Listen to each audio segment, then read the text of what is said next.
Hello everyone, welcome to chemophobia, chemistry का डर कम करने वाला चैनल। आज हम लैटिस एंथैल्पी के बारे में समझेंगे।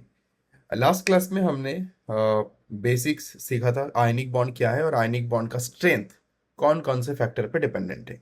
उसमें एक लास्ट टॉपिक था जिसको हमने बताया था, वी डिस्कस्ड कि जो लैटिस एंथैल्पी जितना ज़्यादा होता है या फिर लैटिस एंथैल्पी जितना ज़्यादा रिलीज होता है ड्यूरिंग आयनिक बॉन्ड फॉर्मेशन, उतना आयनिक कंपाउंड ज़्यादा स्टेबल होता है। Now what is this lattice enthalpy? हमने इन डेप्थ नहीं पढ़ा था। आज हम इन डेप्थ लैटिस एंथैल्पी क्या है ये समझेंगे। ठीक है। सो लैटिस एंथैल्पी को समझने के लिए let us focus on an example. हम एक एग्जांपल लेते हैं एक आयनिक कंपाउंड का। ठीक है, देन हम लैटिस एंथैल्पी को प्रॉपरली समझ पाएंगे। मान लो एक आयनिक कंपाउंड NaCl। ठीक है। अब इस NaCl कंपाउंड, आयनिक कंपाउंड का स्टेट क्या होता है? सॉलिड, लिक्विड या गैस? NaCl मतलब नमक, नमक मतलब सॉल्ट, सॉल्ट मतलब सॉलिड डेफिनेटली। तो मान लो आपको NaCl सॉलिड का प्रिपरेशन करना है, तो ये क्या है? एक आयनिक सॉलिड है। आयनिक सॉलिड है। आयनिक सॉलिड का प्रिपरेशन करना है। तो अगर आपको सोडियम क्लोराइड बनाना है तो आप मार्केट में, मान लो मैंने आपको बोले काम करो, मार्केट में जाओ, जो भी इंग्रेडिएंट्स चाहिए आप लेके आ जाओ। तो सोडियम क्लोराइड सॉलिड प्रिपेयर करना है तो आप मार्केट में जाओगे, जो जो इंग्रेडिएंट आपको चाहिए होगा आप लेके आ जाओगे। कौन कौन से इंग्रेडिएंट? एक है सोडियम, एक है क्लोरीन। तो सोडियम कैसे मिलेंगे, किस फॉर्म में मिलेंगे? सोडियम मिलेंगे तो Na सोडियम सॉलिड फॉर्म में मिलेंगे। सोडियम एक मेटल है, नेचुरली सॉलिड फॉर्म में होता है। और आपको साइमल्टेनियसली गैस लेना है, क्लोरीन लेके आना है। क्लोरीन किस फॉर्म में रहता है? गैशियस फॉर्म में होता है। तो क्लोरीन गैस लेके आओगे और फिर इन दोनों के बीच में रिएक्शन करवाओगे। कैसे? बैलेंस कर लो इसको। NaCl यहाँ पे है, Cl2 यहाँ पे है, तो यहाँ पे बैलेंस करने के लिए मैं हाफ पुट कर दूंगा, तो Na solid half Cl2 gas से NaCl आयनिक सॉलिड बन रहा है। ठीक है। तो आप मार्केट में जाके सोडियम लेके आओगे और क्लोरीन गैस लेके आओगे और फिर उनको रिएक्शन करवा के आप आयनिक सॉलिड बनाओगे। सिंपल सी बात है।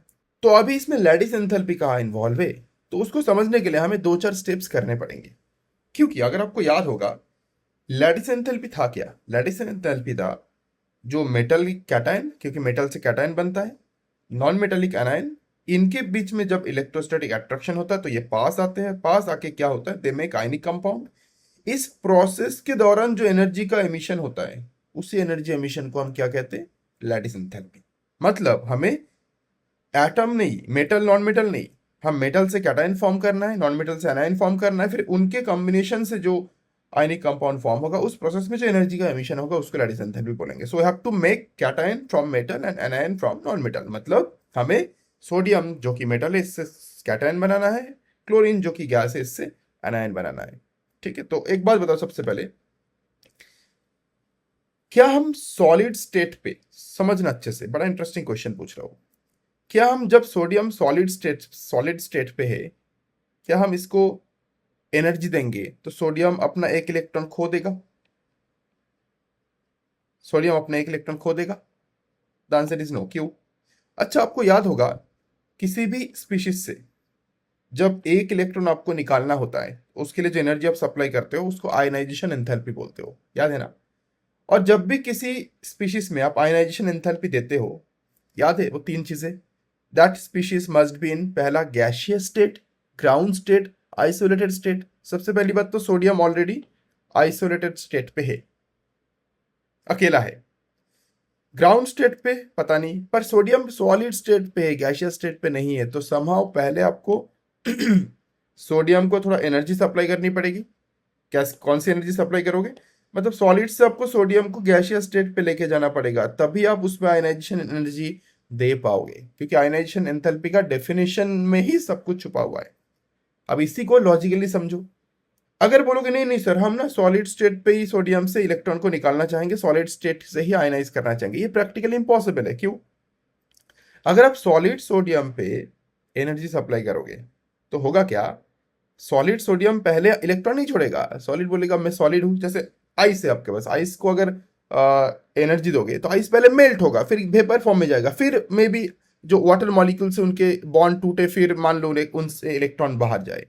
सिमिलरली सोडियम सॉलिड स्टेट पे है, अगर इसको आप एनर्जी दोगे तो ये पहले इलेक्ट्रॉन छोड़ने में बिजी नहीं रहेगा। ये बोलेगा मैं सॉलिड हूं, पहले मैं लिक्विड बनूंगा, फिर गैस बनूंगा, फिर जब गैस बन गया सो बहुत सारे सोडियम एटम एक दूसरे से अलग हो गए गैसियस स्टेट पे, देन क्या होगा, देन फिर एक एक सोडियम एटम इलेक्ट्रॉन छोड़ना चाहेगा, राइट।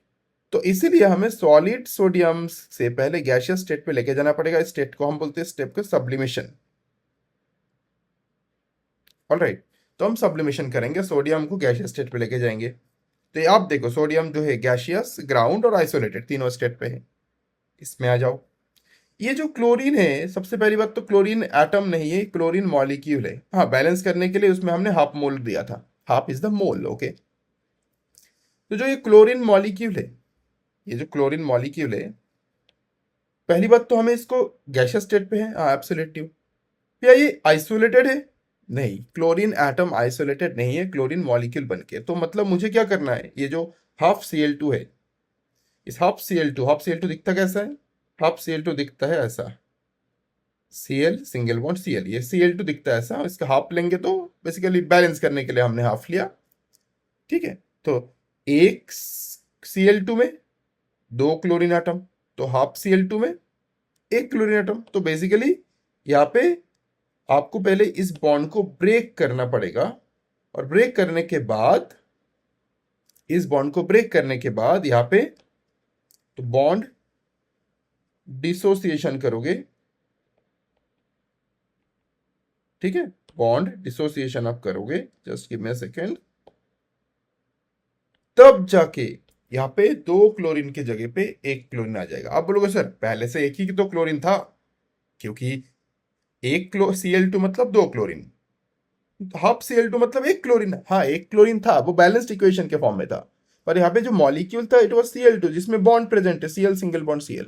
हमें इस बॉन्ड को ब्रेक करने पड़ेंगे, तो बॉन्ड का डिसोसिएशन करना पड़ेगा, तब जाके क्या होगा, ये जो क्लोरीन है, ये गैस ऑलरेडी गैसियस स्टेट पे था, तो अब Cl गैस बनेगा।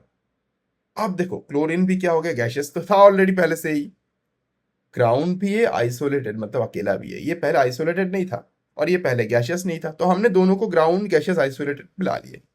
क्यों लाना था?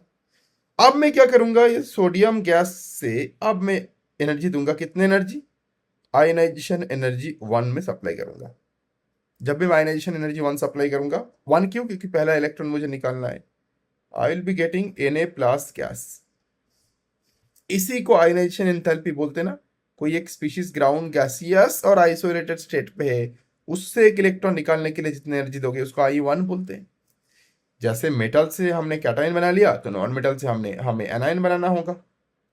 तो एक Cl जो कि ग्राउंड गैसियस आइसोलेटेड स्टेट में है, इससे एनायन कैसे बनाएंगे? इससे एनायन ऐसे बनाएंगे कि इसमें एक इलेक्ट्रॉन हम सप्लाई करेंगे, एक इलेक्ट्रॉन ऐड करेंगे, तो एक इलेक्ट्रॉन इनफाइनाइट डिस्टेंस इसके पास आएगा। इस प्रोसेस में एनर्जी का एमिशन होगा, जिसको आप इलेक्ट्रॉन गेन एंथैल्पी बोलते हो। तो इलेक्ट्रॉन गेन एंथैल्पी 1, पहला इलेक्ट्रॉन ऐड करेंगे और उससे Cl माइनस बनेगा, तो Na प्लस बना, Cl माइनस बना। Crystal clear? तो ये, और दूसरी बात, ये जो क्लोरीन है पीरियोडिक टेबल में सबसे वो एलिमेंट है जिसका फर्स्ट इलेक्ट्रॉन गेन एंथैल्पी सबसे हाईएस्ट है ना। फ्लोरीन से भी, फ्लोरीन ऑल दो इलेक्ट्रोनेगेटिव है, पर क्लोरीन का इलेक्ट्रॉन गेन एंथैल्पी सबसे हाईएस्ट था, याद होगा आपको। तो ये sodium plus Cl minus gaseous state पे अभी बन चुके हैं। अब क्योंकि ये कैटायन बना हुआ है और क्योंकि ये एनायन बना हुआ है, अब इनके बीच में होगा अट्रैक्शन। अब याद रखना, याद करना, जो पहले लास्ट क्लास में हमने सीखा था M प्लस N माइनस, मैंने कोई स्टेट इनके बारे में स्टेट की बात नहीं की थी। कोई स्टेट, इनका स्टेट सॉलिड है, लिक्विड है, गैसियस है, I didn't talk about that. In reality ये जो मेटल कैटायन और नॉन मेटल एनायन, इनका स्टेट गैसियस होता है, पर ये जो आयनिक सॉलिड इनसे बनता है, ये सॉलिड स्टेट का होता है। क्योंकि आयनिक सॉलिड तो सॉलिड, आयनिक कंपाउंड जैसे NaCl सॉलिड तो है नेचुरली। और क्यों गैसियस स्टेट पे होता है, आई होप आपको समझ में आ गया। क्योंकि बिना सोडियम को मैं गैसियस स्टेट पे लाके उसको आयनाइज नहीं कर सकता, फिर आयनाइजेशन एंथैल्पी का डेफिनेशन ही बदल जाएगा, मतलब ये इनवैलिड हो जाएगा। और दूसरी बात, मैं कर भी नहीं सकता, क्योंकि सोडियम को जब भी मैं एनर्जी दूंगा, ये पहले इलेक्ट्रॉन नहीं छोड़ेगा। सोडियम पहले लिक्विड, सॉलिड से लिक्विड स्टेट पे जाएगा, लिक्विड से गैसियस स्टेट पे आएगा, फिर जाके जो और एनर्जी जब आप दोगे, तब जाके सोडियम इलेक्ट्रॉन छोड़ के Na प्लस बनाएगा। ठीक है, इन चीजों को इस तरीके से प्रॉपरली समझना। क्लोरीन क्योंकि गैसियस स्टेट ऑलरेडी है, पर आइसोलेटेड नहीं है, तो आइसोलेटेड बनाने के लिए हमने बॉन्ड तोड़ा एंड देन आइसोलेटेड पे लेके आए, ग्राउंड गैसियस आइसोलेटेड। अब इसमें इलेक्ट्रॉन की एंथैल्पी देके इलेक्ट्रॉन को ऐड किया। अब ये जो कैटायन और एनायन, इनके बीच में कौन सा force of attraction? Electrostatic force of attraction. तो इसी इलेक्ट्रोस्टैटिक फोर्स ऑफ अट्रैक्शन के द्वारा थ्रू ये दोनों एक दूसरे के पास आएंगे और पास आते हुए एक NaCl सॉलिड बनाएंगे। तो आप ढंग से देखना, आपके पास Na प्लस गैस है, Cl माइनस गैस है, और ये दोनों मिलके NaCl सॉलिड बनाता है। तो एक बात बताओ, Na plus gas, Cl minus gas, ये दोनों सिस्टम, ये भी नोबल गैस कॉन्फ़िगरेशन गेन करता है, ये भी नोबल गैस कॉन्फ़िगरेशन गेन करके, है ना। तो आप ऐसा सोचो, सोडियम ने जिस इलेक्ट्रॉन को इन्फिनिटी में भेजा ड्यूरिंग आयनाइजेशन, क्लोरीन ने इन्फिनिटी से उस इलेक्ट्रॉन को अपने पास खींच लिया ड्यूरिंग इलेक्ट्रॉन गेन। तो बेसिकली ये इलेक्ट्रॉन छोड़ रहा है, ये इलेक्ट्रॉन एक्सेप्ट कर रहा है। Crystal clear. अब एक क्वेश्चन मैं आपसे पूछता हूं, जब Na प्लस गैस और Cl माइनस गैस बन चुका है, इनके बीच में इलेक्ट्रोस्टैटिक फोर्स ऑफ अट्रैक्शन होगा, तब ये पास आएंगे और ये बनाएगा।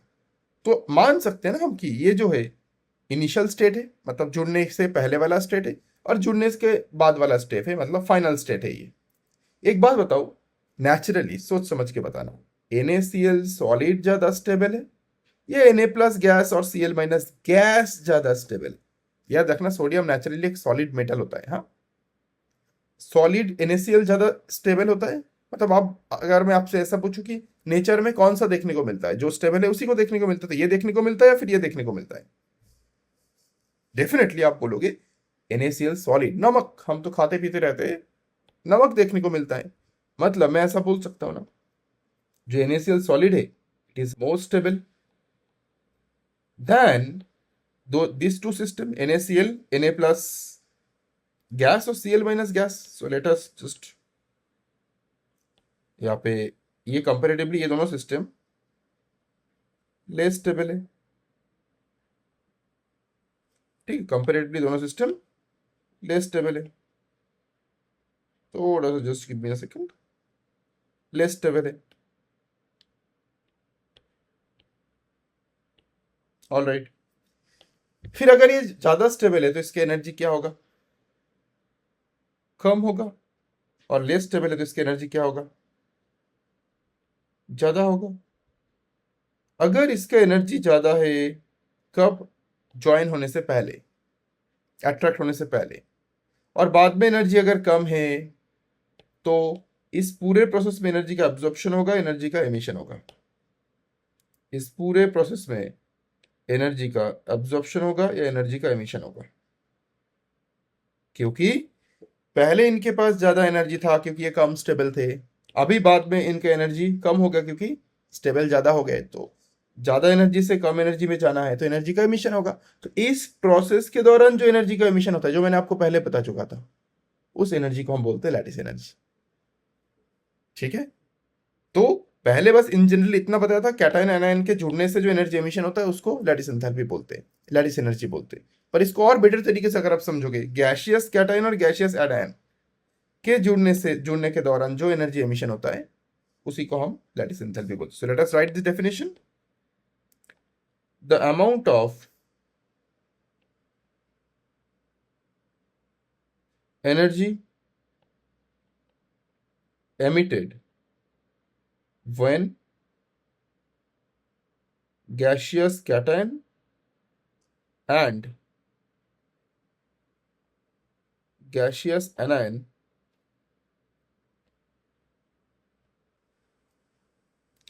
combines together। जब गैशियस कैटायन और gaseous anion combines together to make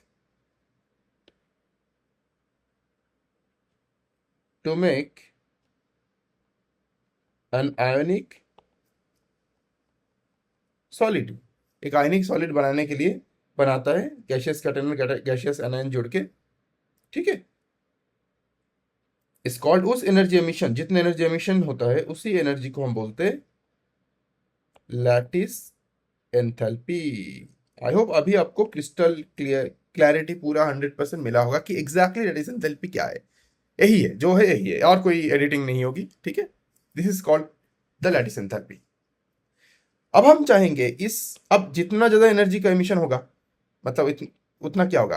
पहले एनर्जी ज्यादा था, बाद में एनर्जी जितना कम होगा उतना स्टेबिलिटी बढ़ेगा ना आयनिक कंपाउंड का, उतनी अच्छी बात है डेफिनेटली। तो मतलब जितना एनर्जी इस प्रोसेस में एमिशन होगा उतना आयनिक कंपाउंड का स्टेबिलिटी बढ़ेगा, मतलब एनर्जी कम होगा मतलब ज़्यादा एनर्जी एमिशन होगा, सिंपल सी बात है।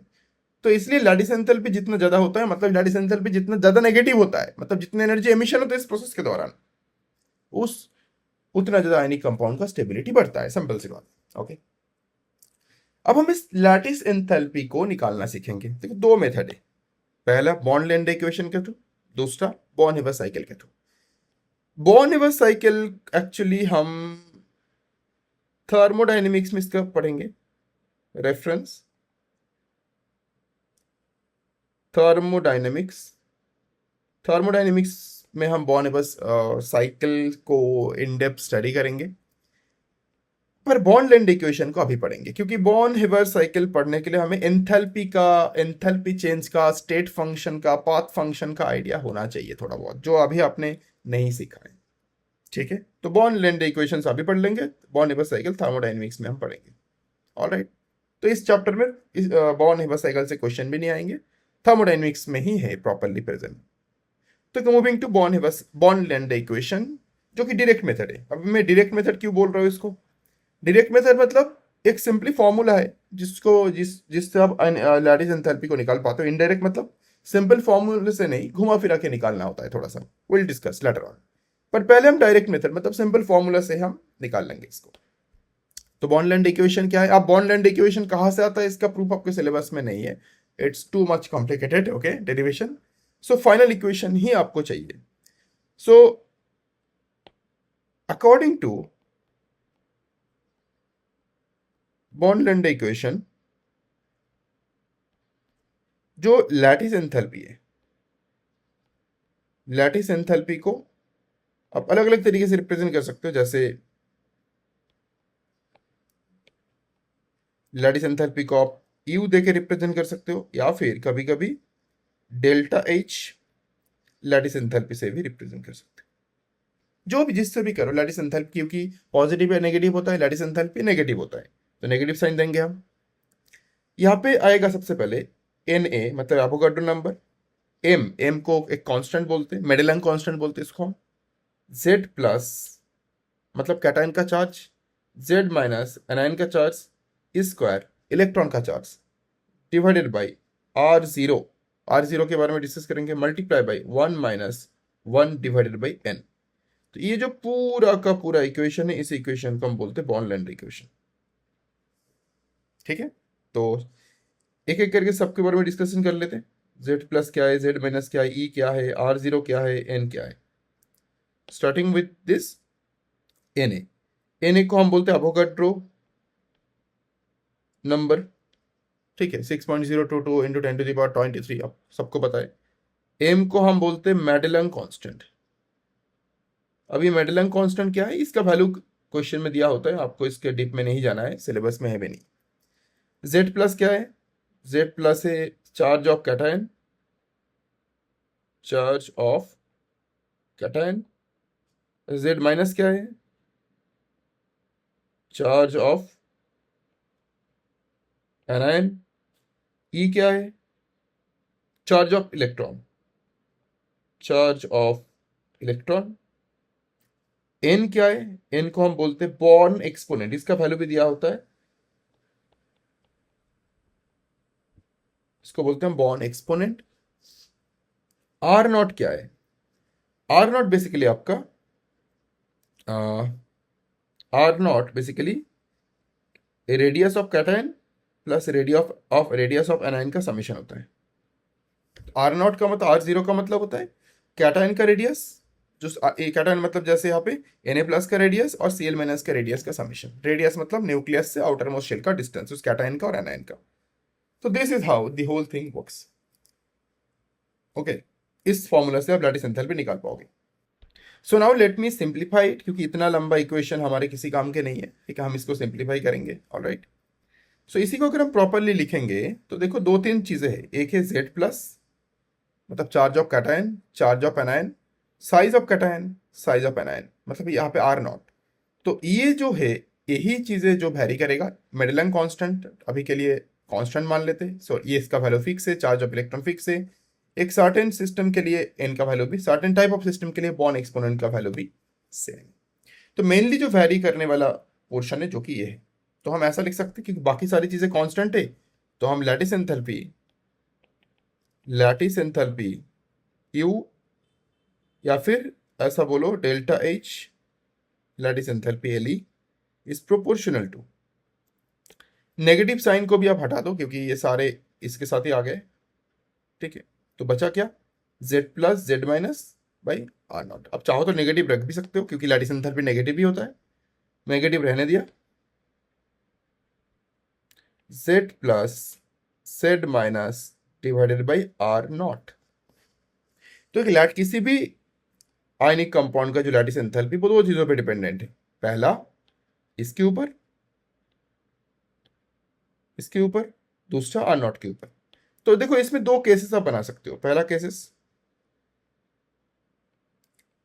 अगर मान लो ऐसा आयनिक कंपाउंड का कंपैरिजन कर रहे हो जिनका आर नॉट मतलब कैटायन का रेडियस प्लस एनएन का रेडियस का जो समीशन है, आर नॉट मोर और लेस सेम है, मतलब दो आयनिक कंपाउंड है, दोनों में कैटायन एनायन है, ठीक है।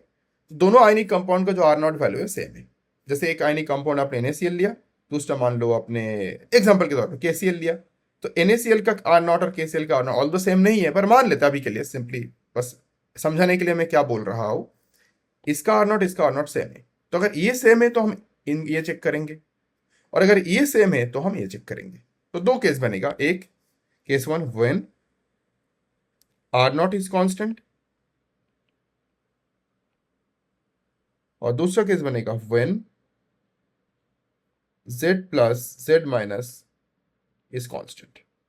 मतलब कैटायन का चार्ज एनायन का चार्ज जब कांस्टेंट है तब एक केस बनेगा, और जब आर नॉट कांस्टेंट है तब ये केस बनेगा। मोस्टली क्या होता है, मोस्टली हम इसी को देख के ही करते हैं। कैसे, अगर Z plus Z minus constant है मतलब आर नॉट कॉन्स्टेंट नहीं है। सुनना अच्छे से, बड़ा इंटरेस्टिंग है।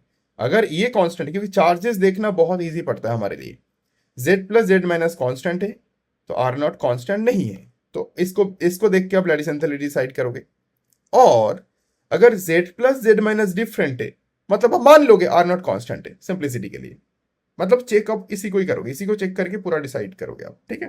तो अब एक बात बताओ, लैटिस एंथैल्पी का वैल्यू डेल्टा H LE, या फिर जिसको आप यू भी बोलते हो, जो लैटिस एंथैल्पी का वैल्यू है ये किसके साथ प्रोपोर्शनल है, नेगेटिव Z प्लस, इसका मॉड ले लेता हूं, Z माइनस के साथ प्रोपोर्शनल है डायरेक्टली, है ना। ये इसके साथ डायरेक्टली प्रोपोर्शनल है, मतलब कैटायन का चार्ज जितना बढ़ेगा और एनायन का चार्ज जितना बढ़ेगा उतना लैटिस एंथैल्पी ज्यादा नेगेटिव होगा, मतलब लैटिस एंथैल्पी रिलीज होगा। ऐसा क्यों, यहाँ पे आ जाओ वापस। या जैसे यहाँ पे कैटायन का चार्ज +1 था, एनायन का चार्ज -1 था, Z प्लस का वैल्यू 1, Z माइनस का वैल्यू ये भी 1, मतलब मैं साइन नहीं ले रहा हूँ, बस वैल्यू ले रहा हूँ। अगर दोनों वैल्यू 1 1 है तो इस सिंगल प्लस सिंगल माइनस को जितना अट्रैक्ट करेगा और आयनिक कंपाउंड बनाएगा, अगर ऐसा होता कैटायन में 3 प्लस होता, एनायन में भी 3 माइनस होता, तो 3 प्लस 3 माइनस में attraction single plus single minus के अट्रैक्शन से ज्यादा या कम होता, डेफिनेटली ज्यादा होता। ज्यादा अट्रैक्शन होता तो ज्यादा तेजी से पास आता, ज्यादा एनर्जी का एमिशन होता, ज्यादा एनर्जी का एमिशन होता मतलब ज्यादा लैटिस एंथैल्पी होता। मतलब हम ऐसा बोल सकते हैं कैटायन और एनायन का चार्ज जितना ज्यादा होगा, ठीक है, उतना ये दोनों एक दूसरे को ज्यादा अट्रैक्ट करेगा, तो इस प्रोसेस के दौरान एनर्जी का एमिशन भी ज्यादा होगा क्योंकि ज्यादा स्टेबलाइज होगा, ठीक है। तो ये एक हो गया। दूसरा, अगर चार्ज सेम है, चार्ज कांस्टेंट है, तो हम आर नॉट देखेंगे, तो डेल्टा H लैटिस एंथैल्पी, या फिर इसको आप यू भी बोलो, ये इनवर्सली प्रोपोर्शनल होगी इसके साथ, आर नॉट के साथ। What does that mean, R naught के साथ इनवर्सली प्रोपोर्शनल होने का मतलब है, आर नॉट तो आपको पता ही, आर नॉट मतलब charge size of cation, radius of cation plus radius of anion. तो जितना कैटायन एनायन का रेडियस बढ़ेगा, कैटायन और एनायन साइज में जितना बड़ा होगा उतना इनके बीच में अट्रैक्शन कम होगा। क्यों कम होगा, थोड़ा सा वापस आ जाओ। अगर ये साइज में बहुत बड़ा हुआ, ये भी साइज में बहुत बड़ा हुआ, तो जो इनके न्यूक्लियस है ये एक दूसरे को इफेक्टिव न्यूक्लियर चार्ज के थ्रू ज्यादा खींच नहीं पाएगा, पहला। दूसरा, साइज बहुत बड़ा होने का मतलब यह है कि इसका इलेक्ट्रॉन क्लाउड और इसके इलेक्ट्रॉन क्लाउड में आपस में बहुत अच्छा खासा रिपल्शन होने वाला है। ठीक है, तो ये दे वोंट कम क्लोजर इतने आसानी से। ठीक है, या फिर एक और रीजन दे सकते हो, साइज बड़ा होने का मतलब इसके पास पॉजिटिव चार्ज का डेंसिटी, इसके पास नेगेटिव चार्ज का डेंसिटी ज्यादा कुछ रहेगा नहीं। जितना पॉजिटिव चार्ज डेंस्ड होगा उतना, और नेगेटिव चार्ज भी डेंस्ड होगा उतना, एक दूसरे को खींच पाएगा। पॉजिटिव चार्ज और नेगेटिव चार्ज का डेंसिटी अगर कम है, बिकॉज ऑफ साइज बढ़ गया बहुत ज्यादा, कि इसके न्यूक्लियस से अपने इलेक्ट्रॉन संभाल नहीं रहे, इसके इलेक्ट्रॉन को क्या संभालेगा अट्रैक्शन के बाद। ऑलराइट, इसलिए साइज आर नॉट का वैल्यू जितना कम हो उतना लैटिस एंथैल्पी ज्यादा होती है। अगेन रिपीटिंग, दोनों एक साथ वैरी नहीं करेगा, दोनों एक साथ वैरी करेगा तो इट्स टू हार्ड टू से। ठीक है, क्या होगा आपको बस इसको देखना है, अगर z plus Z minus same है मतलब आर नॉट वेरी करेगा, और z plus Z minus different है आयनिक सॉलिड्स में, तो आर नॉट मतलब कांस्टेंट है। ये आप मान लोगे and then you will be solving problems. Let me give example. ठीक है, पहला एग्जांपल है, देखो जिसमें चार्ज को वेरी कराएंगे हम, कि लैटिस एंथैल्पी चार्ज पे डिपेंडेंट है, लैटिस एंथैल्पी साइज पे डिपेंडेंट है। तो अगर आपसे कोई पूछे लैटिस एंथैल्पी किन किन चीजों पे डिपेंडेंट है, चार्ज ऑफ कैटायन आयन, नीचे साइज ऑफ कैटायन आयन, बस और किसी चीज पे डिपेंडेंट नहीं है। दो ही चीज पे डिपेंडेंट है, आपने अभी भी क्वेश्चन के थ्रू देखा। Let's solve this question. इस पर्टिकुलर क्वेश्चन में अगर आप प्रॉपरली देखते हो, एक है आयनिक सॉलिड MgCl2, एक है आयनिक सॉलिड NaCl। हमें इन दोनों का लैटिस एंथैल्पी का कंपेयर करना है। ठीक है, तो MgCl2 को ब्रेक करते हो जब आप,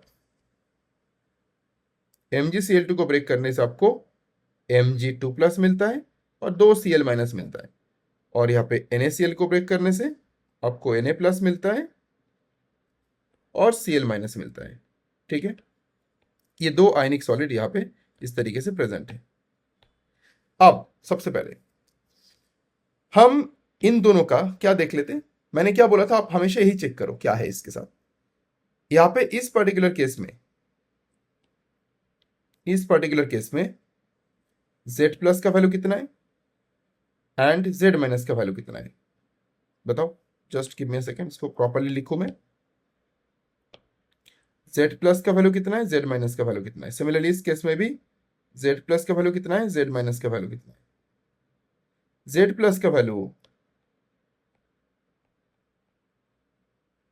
Z प्लस का वैल्यू, Z माइनस का वैल्यू, Z प्लस का वैल्यू, Z माइनस का वैल्यू। जो Z प्लस का वैल्यू है ये 2 है, बस वैल्यू लिखेंगे हम 2 है। Z माइनस का वैल्यू यहाँ पे Cl माइनस का आपको दिख रहा होगा 1 है, और 2 Cl माइनस का बेसिकली मिला के 2 ही होगा। Z प्लस का वैल्यू कितना है, यहाँ पे 1 है। Z माइनस का वैल्यू भी यहाँ पे चार्ज ऑफ एनायन भी 1 है। तो मैं ऐसा बोल सकता हूँ ना कि इसका Z प्लस जेड माइनस और इसका Z प्लस जेड माइनस में से इसका Z plus Z minus value ज्यादा है, सो मोर Z प्लस जेड माइनस, और इसका less Z plus Z minus. Crystal clear. अच्छा, जब मैंने क्या बोला था आपको, जब ये वैरी करेगा तो आप इसको कांस्टेंट मान लोगे, तो हम ये मान लेंगे जो इसका रेडियस प्लस इसका रेडियस इज इक्वल टू इसका रेडियस प्लस इसका रेडियस। तो हम ये मान लेंगे जब चार्जेस वेरी करेगा, हम ये मान लेंगे साइज सेम है, मतलब चार्जेस को ही आपको ऑब्जर्व करना है। अगर ये डिफरेंट है तो इसको ज्यादा चिल रहना है कि इसको चेंज मत करना, अनटिल अनलेस क्वेश्चन में पूरा इंफॉर्मेशन गिवन हो कि ये भी दिया है ये भी दिया है, जो कि होता नहीं है कभी। ठीक है, तो क्योंकि चार्जेस डिफरेंट है तो हम साइज देखेंगे नहीं, साइज मान लेंगे दोनों का कांस्टेंट है। तो अगर इसका जेड प्लस जेड माइनस ज्यादा है, इसका जेड प्लस जेड माइनस कम है, तो जेड प्लस जेड माइनस बढ़ने से क्या होता है, लैटिस एंथैल्पी बढ़ता है, डायरेक्टली प्रोपोर्शनल है। तो हम ऐसा बोलेंगे ये जो आयनिक कंपाउंड है, ठीक है, इसका मोर लैटिस एंथैल्पी है, मतलब इस आयनिक कंपाउंड के फॉर्मेशन के दौरान ज्यादा एनर्जी का इमिशन होगा देन दिस, तो इसका lattice enthalpy less lattice enthalpy है। That's all. इस तरीके से आपको सॉल्व करना है। Let us solve another question. इसमें क्या दिया है, एक कंपाउंड CaCl और एक कंपाउंड NaCl। CaCl को ब्रेक करने से आपको Cs प्लस सीजियम प्लस, इसको ब्रेक करने से Na प्लस, इसको ब्रेक करने से Cl माइनस, इसको ब्रेक करने से Cl माइनस। तो अगर आप ढंग से देखो, इसका Z plus equal to 1, Z minus equal to 1, इसका भी Z plus equal to 1, Z minus equal to 1, मतलब दोनों का जो Z प्लस Z माइनस है same Z plus Z minus है ना, same Z plus Z minus, दोनों का Z plus Z minus exactly same है।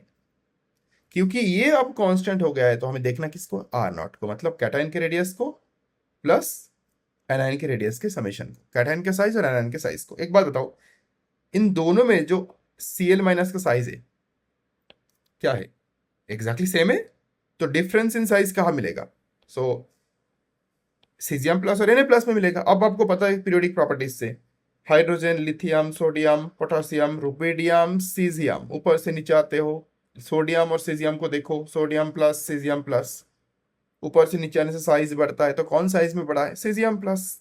इसका आर प्लस ज्यादा है, इसका आर प्लस कम है, आर माइनस दोनों का सेम है, तो ठीक है।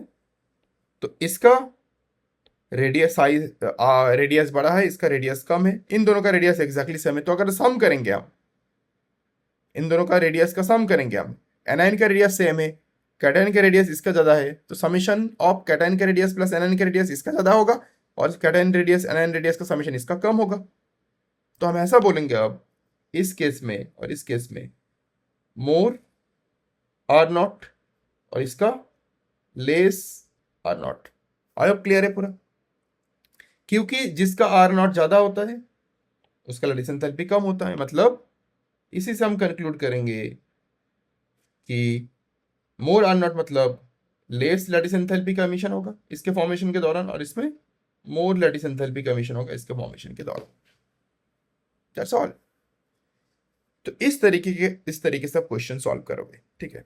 कुछ PYQs देख लेते, ठीक है। which of the following compound has highest lattice enthalpy? तो लैटिस एंथैल्पी याद रखना दो ही चीज पे डिपेंडेंट है, चार्ज और साइज।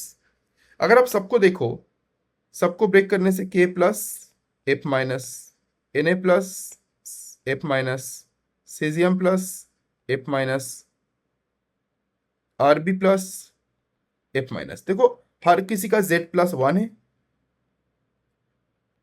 एंड Z माइनस भी 1 है, मतलब क्या, इनके चार्जेस में कोई डिफरेंस नहीं है, मतलब हमें इसको कांस्टेंट मान लेना है, मतलब ये वेरी करेगा, मतलब आपको ये देख के आप लैटिस एंथैल्पी डिसाइड करोगे।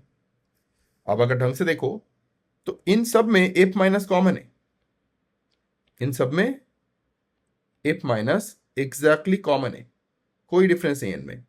डिफरेंस है K plus Na plus Cm plus Rb plus. तो आप ऊपर से नीचे आते हो पीरियड 1 के, तो hydrogen, lithium, sodium, potassium, rubidium, caesium, सब पे एक प्लस डाल दो। ऊपर से नीचे आने से आयनिक रेडियस और एटॉमिक रेडियस हो क्या होता है, साइज या रेडियस इंक्रीज होता है। तो सबसे बड़ा साइज किसका है, सीजियम का, उसके बाद रुबिडियम का, उसके बाद नहीं, मतलब उस सबसे बड़ा साइज सीजियम का है और सबसे छोटा साइज किसका है, सोडियम का है। देखो सोडियम का है, राइट। तो आपने अभी भी पढ़ा कि जितना साइज का समेशन छोटा कम होगा उतना लैटिस एंथैल्पी हाईएस्ट होगा। तो एनायन का साइज तो सबका सेम है, तो कैटायन का साइज जिसका सबसे छोटा होगा जो कि Na प्लस है, तो उसका लैटिस एंथैल्पी मैक्सिमम है, तो ऑप्शन क्या होगा, NaF। That's how you do it. Crystal clear. आगे बढ़ते हैं, ये भी एक और क्वेश्चन है। Lattice enthalpy of an ionic compound depends on, oh interesting, charge of ion, ion मतलब कैटायन एनायन की बात चल रही है, and size of ion, absolutely, और क्या देखना है, इसी पे डिपेंडेंट है, ठीक है। देन और भी दिया है, packing of ions only, size of ions only, charge of ions only. Only तो गलत है भाई, बाकी सब में डिपेंडेंट है पर ओनली तो नहीं है। Charge and size properly depend, इस पे प्रॉपर्ली डिपेंडेंट है। So option A is correct. So that is what lattice enthalpy is. तो ionic bond and lattice enthalpy पूरा completed. Now in the next class हम discuss करेंगे covalent bond क्या है, and then we'll move to the coordinate bonds. Fine. So that's all. Thank you so much. Bye bye. मिलेंगे अगले class में.